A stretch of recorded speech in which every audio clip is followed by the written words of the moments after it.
20 May all India organisation of chemist and druggist असोसिएशनच्या माध्यमातून all India आज देशव्यापी बंद पुकारण्यात आलेला आहे।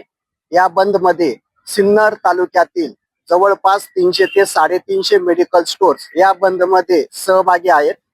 आमच्या केमिस्ट संघटनेच्या मुख्य मागण्या म्हणजे ऑनलाईन औषधी विक्री बंद झाली पाहिजे, GSR 817, GSR 220 हे कायदे रद्द झाले पाहिजे आणि कॉर्पोरेट कंपन्यांकडून जो काही भक्षक डिस्काउंट सुरू आहे, जो अव्यावसायिक स्पर्धा सुरू आहे, त्याच्या विरोधात हा आमचा संप आहे।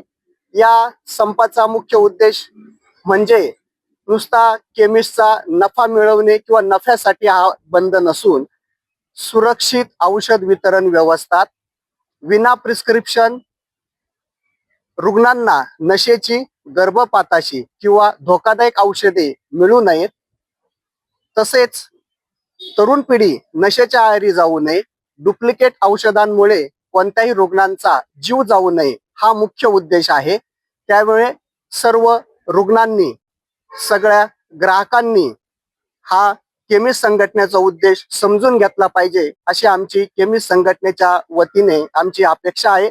हा बंद सरकार निश्चितच या बंदला गांभीर्याने बघेल आणि जो काही ऑनलाईन औषध विक्री ही त्वरित बंद केली जाईल असा आमचा आप्पासाहेब शिंदे यांच्या मार्गदर्शनाखाली, त्यांच्या नेतृत्वावर आमचा ठाम विश्वास आहे।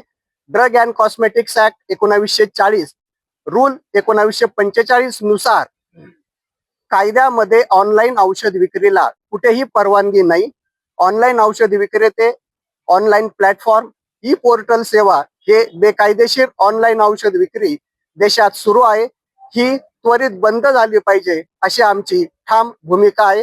धन्यवाद। सहसचिव नाशिक जिल्हा केमिस्ट अँड ड्रग्स असोसिएशन आज या ठिकाणी 20 मे 2026 रोजी आमच्या सर्वांचे नेते सन्माननीय आप्पासाहेब शिंदे, अध्यक्ष अखिल भारतीय औषध विक्री संघ यांच्या नेतृत्वावर आज आम्ही संपूर्ण भारतामध्ये देशव्यापी केमिस्ट बंद संप आज आम्ही करत आहोत। आज सिन्नर तालुक्याच्या बाबतीत बोलायचं झालं तर आज या तालुक्यातील जवळपास 300 ते 350 मेडिकल आज सर्व बंद आहे।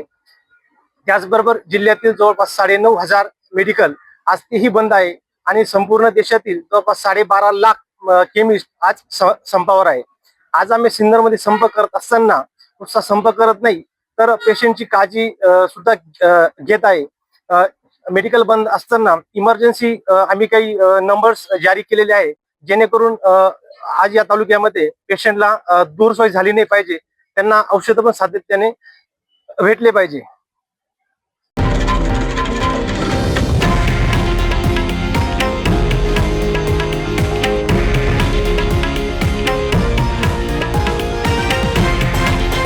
हे आहे देशातील नंबर 1 न्यूज नेटवर्क आणि आपण पाहत आहात TV9 मराठी, एकमेव।